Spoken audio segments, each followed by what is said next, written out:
The date is October 18, 1965. The war is Vietnam. An American Special Forces helicopter is reported missing in the mountains of central Laos. On a classified mission the Pentagon will not acknowledge for years. When the wreckage is eventually found, among the remains is a man who was born in Finland, who served in the Finnish Army, who fought for Nazi Germany, who was sentenced to death by the Soviets, who escaped from a Soviet prison, who emigrated to the United States, joined the Army, became a Green Beret, and was killed at the age of 36 in a war he had no obligation to fight, serving a country that was not born his own. He was Master Sergeant Larry Thorne.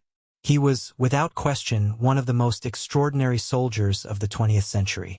Almost no one outside of Special Forces circles has heard his name. Lauri Törni was born on May 28, 1919 in the city of Viipuri, in the part of Finland that was then still intact, a prosperous city on the Karelian Isthmus, close to the Soviet border, that would be lost to the Soviets 20 years later and remain Russian territory to this day. He grew up in a Finland that was very new. The country had declared independence from Russia in 1917 and immediately fought a brutal civil war between its own red and white factions. The war lasted only a few months, but it was savage, leaving a generation of Finns with a particular understanding of what it meant to exist in the shadow of Russia. Törni absorbed this from childhood.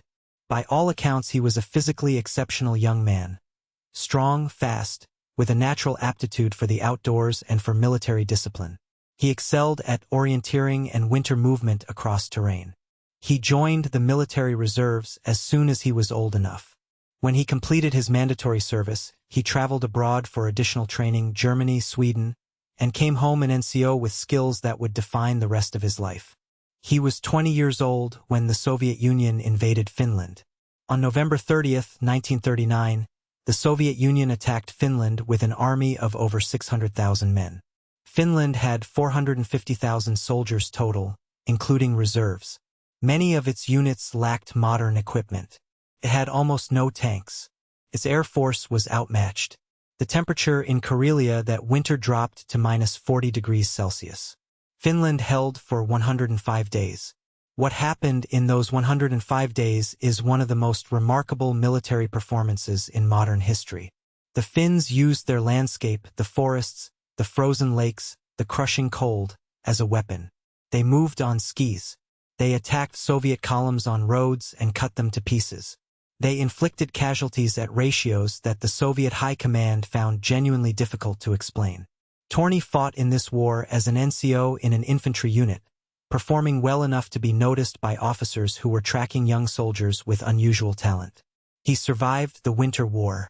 Finland did not win it. The peace settlement in March 1940 cost Finland roughly 11% of its territory, including Viipuri, the city where Törni was born. He returned from a war in which his home city was given to the Soviet Union. This fact is important to understanding everything that came after. When the Soviet Union invaded again in 1941, joining what Finland called the Continuation War, fighting alongside Germany to recover its lost territory, Törni was there again, now a lieutenant leading a long-range reconnaissance unit called Detachment Törni. The unit operated deep in Soviet-held territory for weeks at a time, gathering intelligence, disrupting supply lines, attacking rear area positions. Törni led from the front and was wounded multiple times. He was awarded the Mannerheim Cross, the highest military honor Finland could give, in 1944. He was 24 years old. He was also, by this point, extremely good at something that most soldiers never have to do: operating alone or in very small groups behind enemy lines, in terrain that wanted to kill him regardless of the enemy's intentions. But that war was ending too. In September 1944, Finland and the Soviet Union signed an armistice. The conditions required Finland to expel German forces from its territory. Lauri Törni, who had spent 5 years fighting the Soviets, was suddenly on the wrong side. What Törni did next is the part of his story that requires context to understand and remains controversial even now. He joined the German Waffen-SS. The decision was not straightforward. Törni's motive, as far as it can be reconstructed from his own later statements and from those who knew him, was not ideological alignment with National Socialism. He was not a Nazi in any meaningful sense of that term.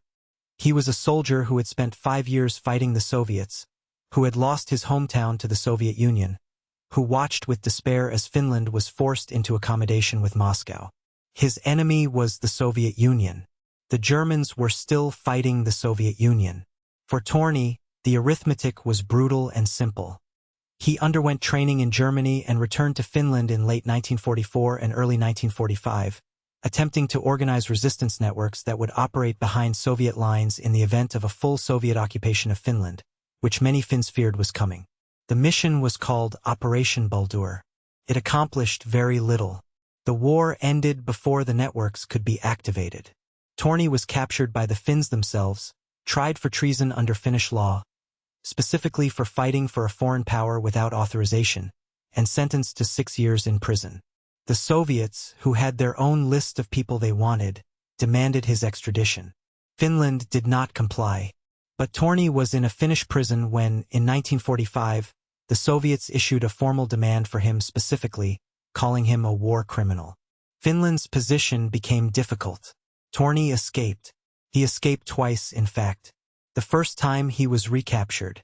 The second time, in 1946, he made it out of Finland entirely, by boat across the Gulf of Bothnia to Sweden, then eventually to South America, then to the United States.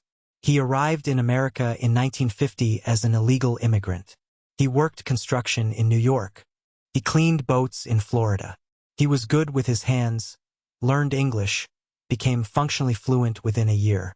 He was still fighting in a different way, fighting to exist in a country that didn't officially know he was there. In 1954, he was granted a pardon under a special act of Congress for foreign nationals with military skills who wished to enlist in the United States Army. He enlisted as a private, the lowest possible rank for a man who had commanded a combat unit for 5 years, who held his country's highest military decoration. He didn't complain about the rank. He rose quickly because the army discovered what Finland had known. This was an exceptionally capable soldier. He was assigned to the 10th Special Forces Group, based in Bad Tölz, Germany, part of the newly formed force that would eventually become the Green Berets. The 10th was tasked with unconventional warfare, long-range penetration, and operating in small teams behind Soviet lines in the event of a war in Europe. These were things Larry Thorne, as he was now known, an Anglicization, had been doing since 1941. He became a U.S. citizen in 1957. He was promoted to Master Sergeant. He trained American soldiers in the techniques he had developed in Finnish forests and Soviet-held territory. Movement in winter, silent approach, how to read terrain, how to survive when everything was trying to kill you. His students, who became some of the most skilled Special Forces soldiers of the early Cold War, remembered him with something close to reverence. He was demanding but never cruel. He explained why, not just what. He had a quality they struggled to describe, the absolute certainty that comes from having done these things for real, under the worst possible conditions, and survived. By 1963, Special Forces were deploying to Vietnam. Thorne went with them. He trained South Vietnamese irregular forces. He led long-range reconnaissance missions. He did, in the jungles and mountains of Southeast Asia, the same things he had done in the forests of Karelia 20 years earlier. Moving in small teams in denied territory, gathering intelligence, staying alive. On October 18, 1965, he was aboard a UH-34 helicopter on a classified mission over Laos, searching for a missing pilot. The aircraft went down in the mountains. The wreckage wasn't found until 1999. His remains were identified by DNA testing in 2002 and returned to Finland, where he was given a state funeral and buried with full military honors. He was then transferred, at the request of his American comrades, to Arlington National Cemetery, where he was buried in 2003. There is a gravestone at Arlington and another at the Finnish Military Cemetery in Hietaniemi, Helsinki. 2 countries, 2 graves, 3 armies, 1 man. The question people ask about Lauri Törni is usually the same. Was he a good man? It is the wrong question, or at least the incomplete question. The right question is what his story reveals about the brutal choices that war presents. The way it narrows options until the ones remaining are all compromised. Until the only honest thing you can say about a soldier's choices is that you don't know what you would have done in his position. What is not in question is what he was as a soldier. 3 armies. 3 decades of combat or near combat. Wounds, imprisonment, escape, deportation, reinvention. A man who, each time a war ended, found the next one and walked toward it. He was, in the judgment of every officer and soldier who served with him in America, one of the finest small unit leaders they had ever encountered. History, which struggles to accommodate lives that don't fit clean narratives, has mostly left him in a footnote. He deserves a chapter. If this story moved you, subscribe to follow the Untold front. New stories every week.